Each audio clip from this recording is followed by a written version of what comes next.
Hey guys, this is Gaijin Hunter. Hunters around the world cheered as the latest trailer for Monster Hunter World revealed that the Elder Dragon Kushala Daora would be returning. But what is this monster and why is this news so exciting?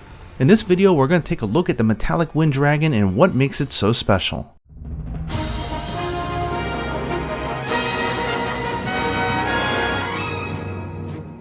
Nearly 11 years ago, on February 16, 2006, Monster Hunter DOS was released in Japan on the PlayStation 2, and Kushala Daora was the main antagonist and the cover monster.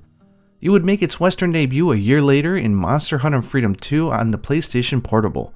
In Japanese games it's called Kusharu Daora, and in the English game it's called Kushala Daora. Very small but slight difference.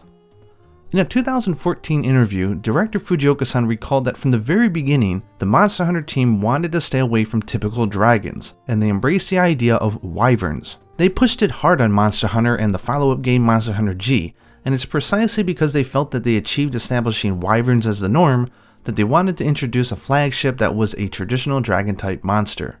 We even get a look at the awesome monster in the opening sequence for Monster Hunter DOS. Let's take a look.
Now, while some of the monsters from the first two games are Elder Dragons, the first time they ever made this in an official classification was because of Kushala Daora. Now, the Elder Dragon is a type of monster that is incredibly old, powerful, and a lot of mystery surrounds it, because for Elder Dragons it's almost impossible to go out and observe it and come back alive. The Elder Dragons have a few common characteristics established thanks to Kushala. First, their names are typically based on old languages like Incan, Mayan, or Sanskrit. Fujioka-san recalled that Kusharu meant something like violent rainstorm or something similar to that. Then take something like Teostra, which was also revealed to be returning in Monster Hunter World. It's called Teotescatoru in Japanese, named after an Aztec god of a very similar name. Second, Elder Dragons would have their health and the part breaks carry over to the next hunt if you didn't kill them or if you flat out failed the quest. This is a unique system that they used in the earlier games to make the Elder Dragons more unique because they generally gave them a lot of health. Third, Elder Dragons are really powerful and they're designed to keep players on their toes for the entirety of the hunt. They are literally meant to be moving natural disasters. Lastly, you cannot use a shock trap or a trap hole against Elder Dragons, so if you're going up against Nergigante in Monster Hunter World, don't even try a trap, it's not going to work. Okay, let's take a closer look at Kushala Daora and its awesome abilities. First off, Kushala can be spotted in all sorts of environments, such as dry, cold, and even tropical settings. The scales on its body react to the air and oxidate, which is what causes them to get harder and get a very nice steel-like color. Now you'd think that with steel-like hard scales it would be hard to move around, but that's not the case.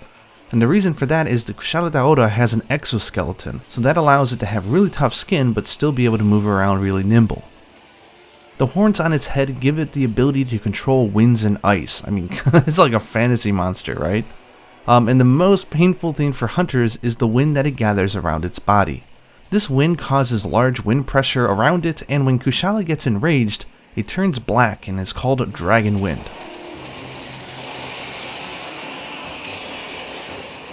This special type of wind will knock any hunter who gets too close on their rear end, and leave them wide open to being attacked. Heck, even gunner shots and arrows will bounce off this powerful wind, and there's no armor skill to counter it.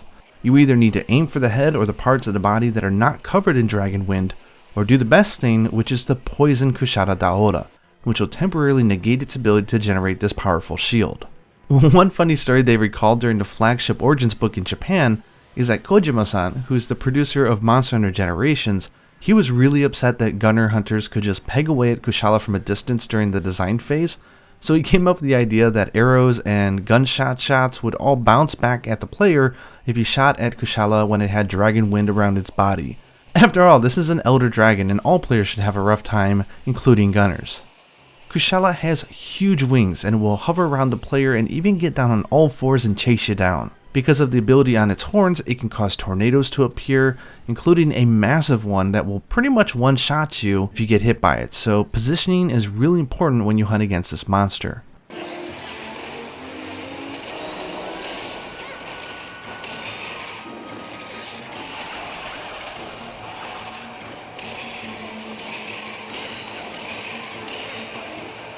When Kushala gets enraged, its twisters turn black just like the dragon wind around its body and become even more powerful.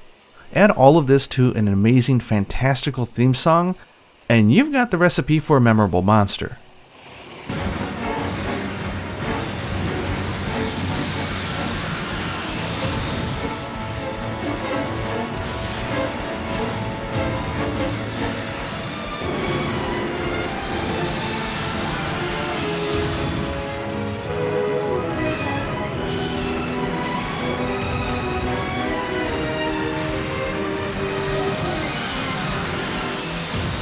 We can even thank Kushala for Tigrex, which they made in the follow-up game for Monster Hunter DOS, and they designed it to be very simple and easy to understand because specifically Kushala, which came before it, was such a fantasy-type monster.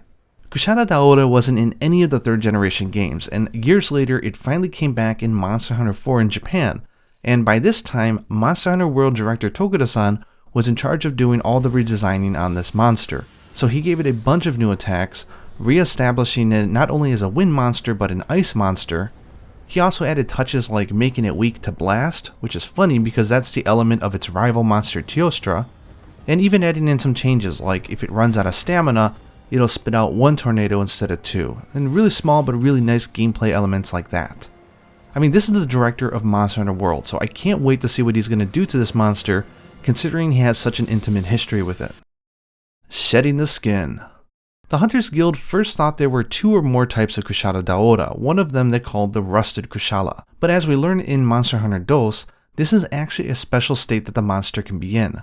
The Kushala will shed its skin, and before this happens, its scales become even harder and turn a deep bronze color. This state makes the monster incredibly irate and it can go on a rampage. We see this not only in its debut game but the central story of the Ace Hunters in Monster Hunter 4 Ultimate.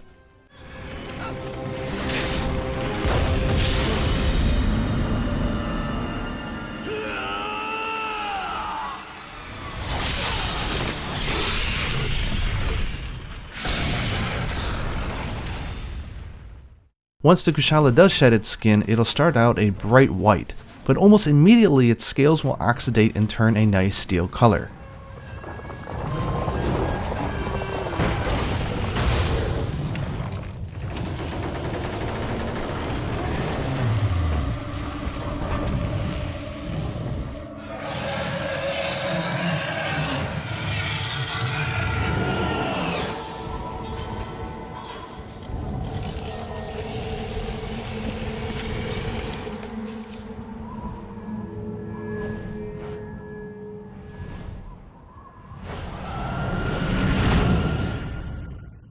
Weapons. Now the one thing, and I have no idea why they do this, but one of the things I really love about the weapons of Kushala Daora is that each of them have a different animal motif. For the greatsword we have an eagle, a scorpion for the longsword, a wyverian I think for sword and shield, a snake for the hammer, a goat for the horn, tiger for lance,